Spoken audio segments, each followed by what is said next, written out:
ഇന്ന് നമ്മൾ പോകുന്നത് ഇന്ത്യയുടെ ഹൃദയഭൂമിയിലേക്കാണ്, അതായത് ഉത്തരമഹാസമതലത്തിലേക്ക്. കോടിക്കണക്കിന് ആളുകൾക്ക് വീടും അതുപോലെ ഭക്ഷണവും നൽകുന്ന ഈ വലിയ സമതലം എങ്ങനെയാണ് ഉണ്ടായതെന്ന് നിങ്ങൾ എപ്പോഴെങ്കിലും ചിന്തിച്ചിട്ടുണ്ടോ? ശരി, നമുക്കതിന്റെ കഥയിലേക്കൊന്ന് കടന്നു ചെല്ലാം.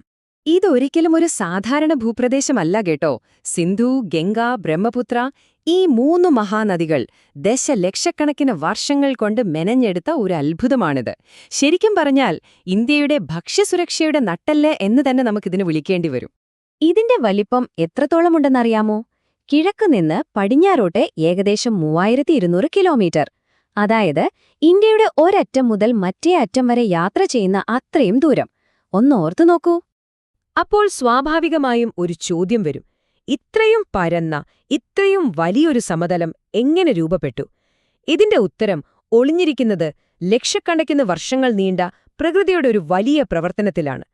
ഒരു കാലത്ത് ഒന്നുമില്ലാതിരുന്ന ഒരിടത്ത് നദികൾ എങ്ങനെ ഒരു നാടിനെ വാർത്തെടുത്തു എന്ന് നമുക്ക് നോക്കാം. ഈ സമതലങ്ങളുടെ കഥ തുടങ്ങുന്നത് ഒരു വലിയ ഗർത്തത്തിൽ നിന്നാണ്.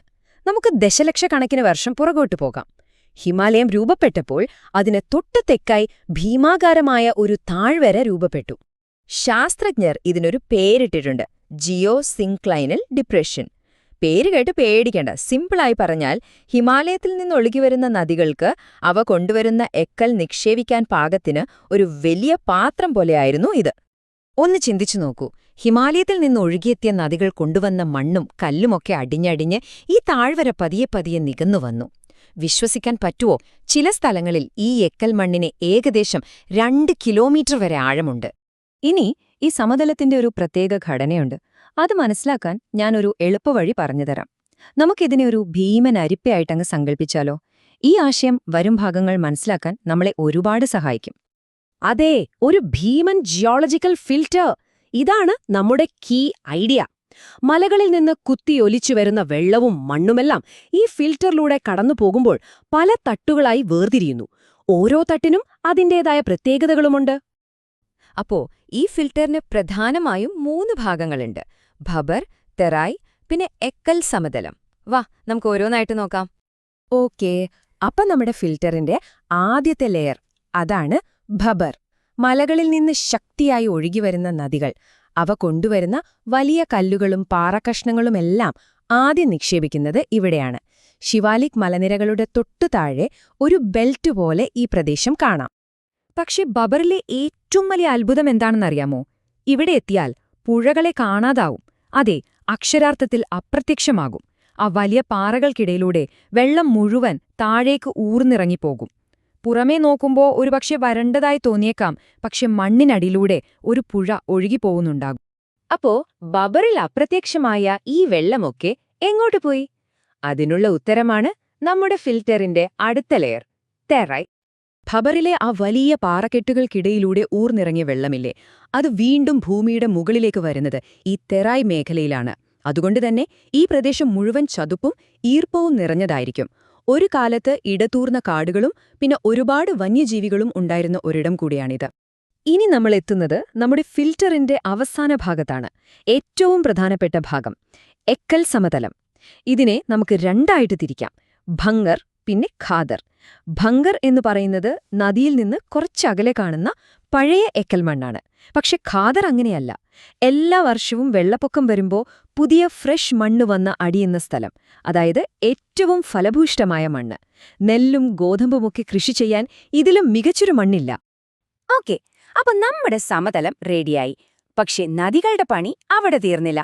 ഇനി ഈ സമതലത്തിനു മുകളിൽ ഒരു ശില്പി ചെയ്യുന്നതുപോലെ പലതരം രൂപങ്ങൾ കൊത്തിവെക്കാൻ തുടങ്ങി. നദി ഇങ്ങനെ വളഞ്ഞും പുഴഞ്ഞും ഒഴുകുന്നത് കണ്ടിട്ടില്ലേ? അതിനാണ് മിയാൻഡറുകൾ എന്നു പറയുന്നത്. ചിലപ്പോഴാ വളവ് നദിയിൽ നിന്ന് ഒറ്റപ്പെട്ടുപോയി ഒരു തടാകം പോലെയാവും. അതാണ് ഓക്സ്ബോ തടാകം. ബ്രഹ്മപുത്രയെ പോലെയുള്ള നദികൾ ഒരുപാട് കൈവഴികളായി പിരിഞ്ഞൊഴുകാറുണ്ട്. അവസാനം ഈ നദികളെല്ലാം കടലിൽ ചേരുന്നതിനു മുൻപ് കൊണ്ടുവന്ന എക്കൽ നിക്ഷേപിച്ച് ഒരു ത്രികോണം പോലെയൊരു പ്രദേശമുണ്ടാക്കും. അതാണ് ഡെൽറ്റ. ഗംഗയും ബ്രഹ്മപുത്രയും ചേരുമ്പോഴുണ്ടാകുന്ന സുന്ദർബൻ ഡെൽറ്റ, അത് ലോകത്തിലെ തന്നെ ഏറ്റവും വലുതാണ്. ഇതുവരെ നമ്മൾ ഭൂമിശാസ്ത്രം പറഞ്ഞു. ഇനി ഈ സമതലങ്ങൾ എങ്ങനെയാണ് കോടിക്കണക്കിന് മനുഷ്യരുടെ ജീവിതത്തെയും ഇന്ത്യാന രാജ്യത്തെ തന്നെയും രൂപപ്പെടുത്തിയത് എന്ന് നോക്കാം. എന്തുകൊണ്ടാണ് ഈ ഭൂമി ഇന്ത്യയുടെ ഹൃദയമാകുന്നത്? ഈ കണക്കൊന്ന് നോക്കോ. ഇന്ത്യയിലുള്ള മൊത്തം മണ്ണിന്റെ ഏകദേശം 40% ഈ എക്കൽ മണ്ണാണ്. അതിന്റെ സിംഹഭാഗവും ഈ ഉത്തര മഹാസമതലത്തിലാണ് കാണപ്പെടുന്നത്. ഇത് ചെറിയൊരു കാര്യമല്ല. അപ്പോ നമുക്ക് എന്തൊക്കെ കിട്ടി? കൃഷി ചെയ്യാൻ ഏറ്റവും നല്ല മണ്ണ്, ആവശ്യത്തിന് വെള്ളം, പിന്നെ ജീവിക്കാൻ പറ്റിയ കാലാവസ്ഥ. ഈ ഒരു പെർഫെക്റ്റ് കോമ്പിനേഷനാണ് ഉത്തരമഹാസമതലത്തെ മനുഷ്യർക്ക് ജീവിക്കാനുള്ള ഏറ്റവും മികച്ചൊരിടമാക്കി മാറ്റിയത്. ഇതിന്റെയൊക്കെ ഫലം എന്താണെന്നറിയാമല്ലോ. ഇന്ത്യയുടെ ധാന്യപ്പുര എന്ന് പറയുന്നത് ഈ പ്രദേശമാണ്. പഞ്ചാബ്, UP, ബീഹാർ, ബംഗാൾ, ഇന്ത്യയിലെ ഏറ്റവും പ്രധാനപ്പെട്ട പല സംസ്ഥാനങ്ങളും ഇവിടെയാണ്. സ്വാഭാവികമായും ലോകത്ത് ഏറ്റവും കൂടുതൽ ജനങ്ങൾ തിങ്ങിപ്പാർക്കുന്ന സ്ഥലങ്ങളിലൊന്നായി ഇവിടം മാറി. പക്ഷേ ഈ കഥയ്ക്ക് തിളക്കമുള്ളൊരു വശം മാത്രമല്ല ഉള്ളത്, ഒരു ഇരുണ്ട വശം കൂടിയുണ്ട്. ജീവൻ നൽകുന്ന ഈ നദികൾക്ക് തന്നെ ജീവൻ എടുക്കാനും കഴിയും. ഈ സമതലങ്ങളെ ഉണ്ടാക്കിയത് വെള്ളപ്പൊക്കമാണെന്ന് നമ്മൾ പറഞ്ഞല്ലോ. ആ വെള്ളപ്പൊക്കം ഇന്നും ഒരു യാഥാർത്ഥ്യമാണ്, ഒരു വലിയ ഭീഷണി.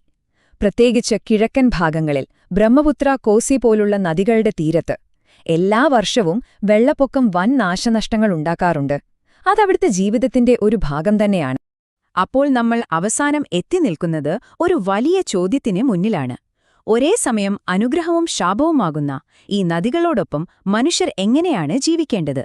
സൃഷ്ടിക്കാനും നശിപ്പിക്കാനും കഴിവുള്ള ഈ പ്രകൃതിശക്തിയെ എങ്ങനെയാണ് സന്തുലിതമാക്കാൻ കഴിയുക? ഈയൊരു ചോദ്യം നിങ്ങൾക്കായി വിട്ടുകൊണ്ട് ഇന്നത്തെ വിവരണം അവസാനിപ്പിക്കുന്നു. നന്ദി.